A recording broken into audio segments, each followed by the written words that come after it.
ह्यूरा सेनाद्वार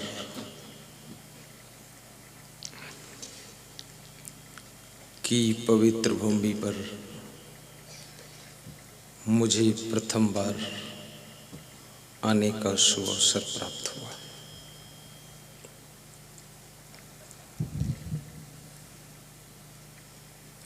सत्संग मंडप बहुत ही सुंदर आकर्षक बनाया गया है। व्यास गादी भी अति सुंदर है। मंडप में केला के खंभ प्रवेश द्वार पर लगाए गए हैं। बीच बीच श्वेत वर्ण की ध्वजाएं लहरा रही हैं और जिस बंधु का ये खेत है उनको भी मैं धन्यवाद देता हूँ। आसपास के लोगों ने फसलें बोया है, उन्होंने अपने खेत में भक्ति का बीज बोया है और सत्संग की फसल उगाई।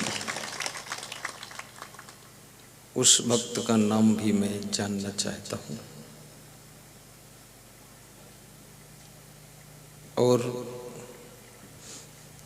जिनके घर में मेरा निवास है, श्री अशोक घाटे जी। खेत वाले का नाम सदाशिव जी बोबाटकर। खेत वाले का नाम सदाशिव जी बोबाटकर। खेत के मालिक श्री सदाशिव जी बोबाटकर और मेरा निवास श्री अशोक घाटे जी के पावन घर में है।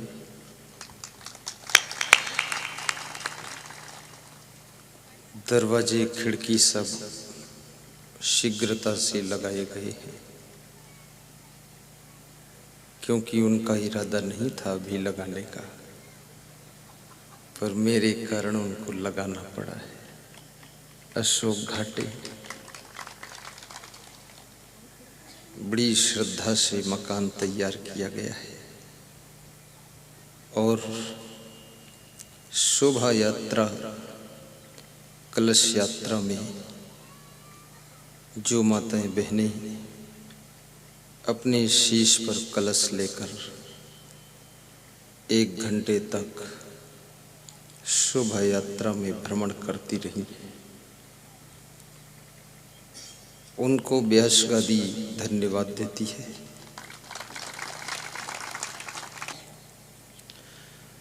संत कबीर का मूल ग्रंथ बीजक है। बीजक में रमैनी शब्द चांचर, हिंडोला, बेली, कहरा, साखी आदि प्रकरण है।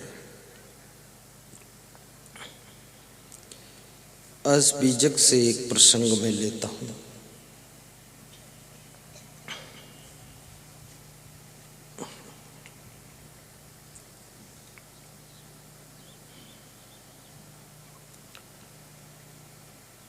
सदगुरु कबीर साहिब से किसी भक्त ने प्रश्न पूछा है कि संसार में मनुष्य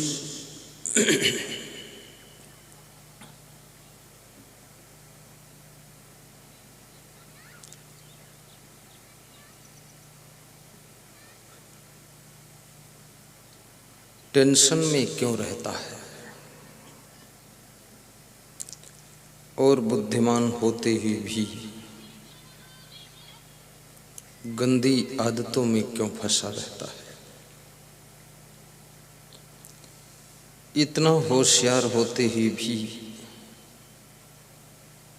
ढोंग ढकोसला, आडंबर, भ्रम, पाखंड में क्यों पड़ा रहता है।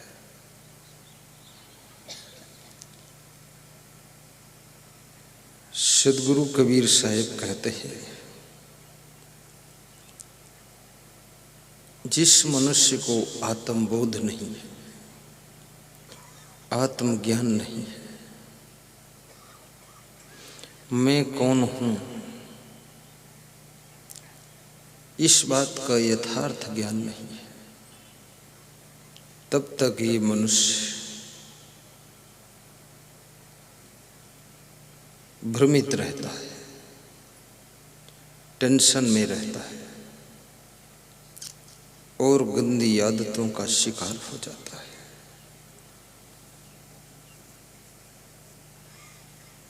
हरि बिनु भर्म बिगुर निगंता, हरि के बिना मनुष्य वास्तविक ज्ञान नहीं पाता है। हरि कौन है? हर घट में रमने वाला चेतन तत्व ही हरि है। इस आत्मा के कई नाम हैं। इसको जीव भी कहते हैं, चेतन भी कहते हैं, आत्मा भी कहते हैं, हरि भी कहते हैं और परमात्मा भी कहते हैं। श्री कृष्ण ने अर्जुन को समझाया है, उपदृष्टानुमंता च भर्ता भोक्ता महेश्वरा, परमात्मेत चापिक्तो देहि अस्मिन् पुरुषा परा। महान कार्य जब ये आत्मा करती है तब इसको महात्मा कहते हैं। महात्मा कोई कपड़ों का नाम नहीं है। महात्मा जैसे कोई कपड़े पहन ले और वो महात्मा हो गया। महात्मा होना इतना सस्ता नहीं है। कपड़ा बदलने से कोई महात्मा नहीं होता है। कपड़ा बदलने से महात्मा जैसा लगने लगता है, ऐसा लगता है ये महात्मा है, लेकिन लेकिन वो महात्मा होता नहीं। महात्मा होने के लिए महान कर्म करना पड़ता है, महान चिंतन, महान विचारधारा और महान कार्यों को संपादित करना पड़ता है। दुष्ट कर्म करने लग जाए उसे दुष्ट आत्मा कहते हैं। और समाज में दुष्ट आत्माएं बहुत है, एक दूसरे को सताने का काम करती है। फिर भारत देश में एक दूसरे से ईर्ष्या करने वाले लोग बहुत हैं और ईर्ष्या की बीमारी गांव में अधिक पाई जाती है। और जितना ज़्यादा अनपढ़ अशिक्षित है उतना ज़्यादा ईर्ष्यालु है। शिक्षित व्यक्ति एक बार सोचता है थोड़ा सा, लेकिन वो भी एक वक्त ऐसा आता है कि ईर्ष्या की अग्नि में जलता है। राजनेताओं में भी ईर्ष्या बहुत काम करती है। एक राजनेता दूसरे राजनेता की टांग खींचने में ही लगा रहता है। इसलिए राजनीति बहुत कठिन विषय है। राजनीति में आगे बढ़ना बहुत कठिन है, क्योंकि टांग खींचने वाले बहुत हैं। पार्टी के अंदर ही द्वंद्व मचा रहता है। मनुष्य थक जाता है, इन दुष्टों से परेशान हो जाता है।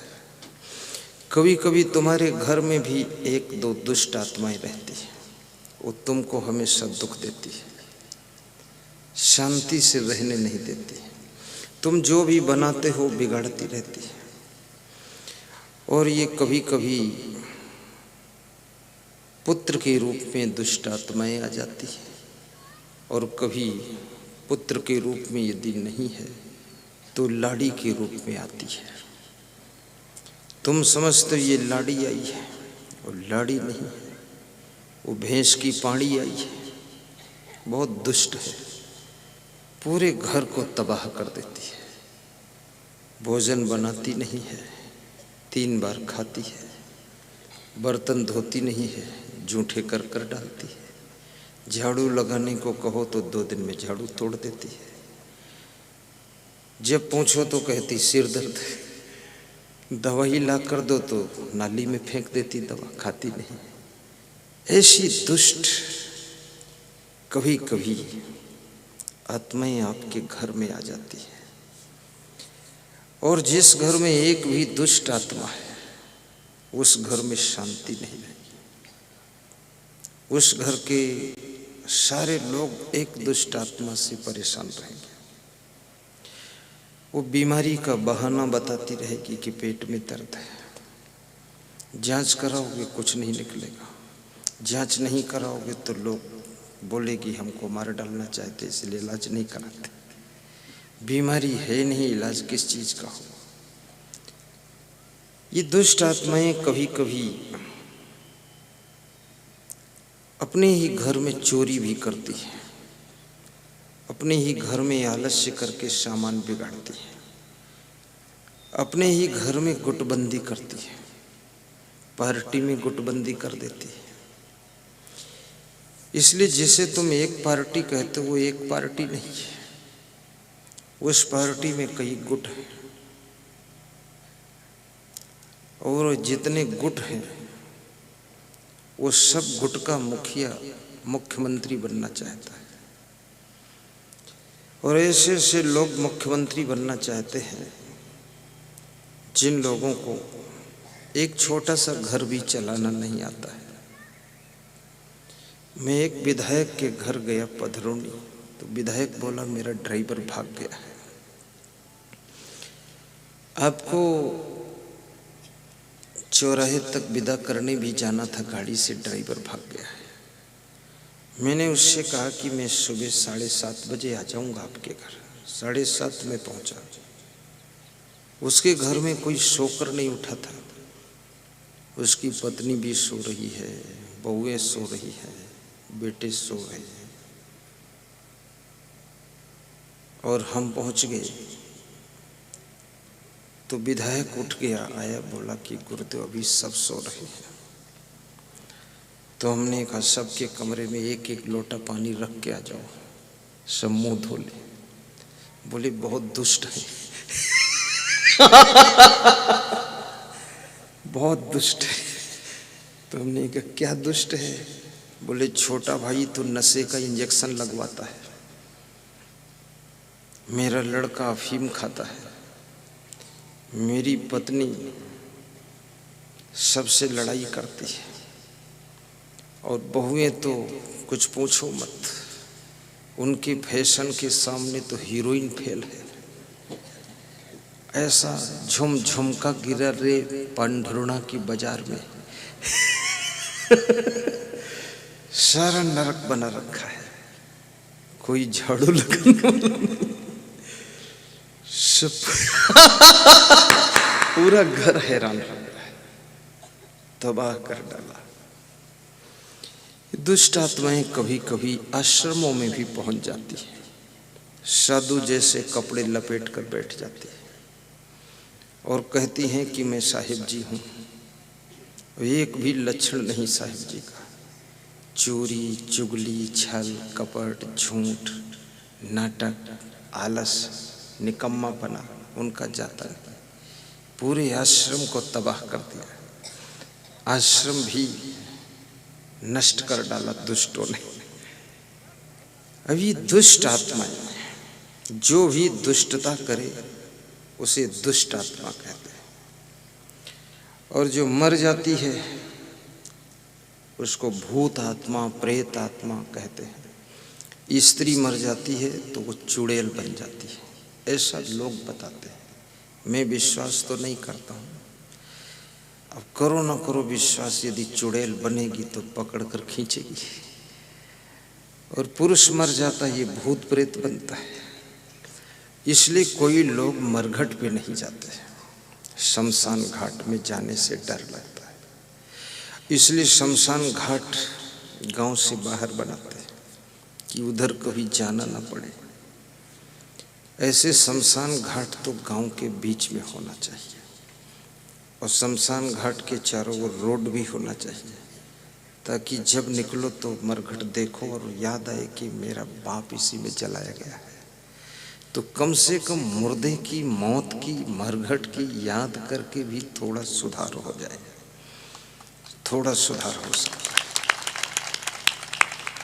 इसलिए महात्मा बुद्ध के पास में जो शिष्य बनने आता था तो उसे सबसे पहले वे 21 दिन के लिए मरघट पर भेजते थे साधना करने, कि वहाँ बैठो, आंख मूंद कर ध्यान लगाओ। तो मरघट पे वो बैठता है, दिन भर में 10-20 लाशें दफन होने आती, सब रोते धोते आते, अपने अपने बाप को, चाचा को,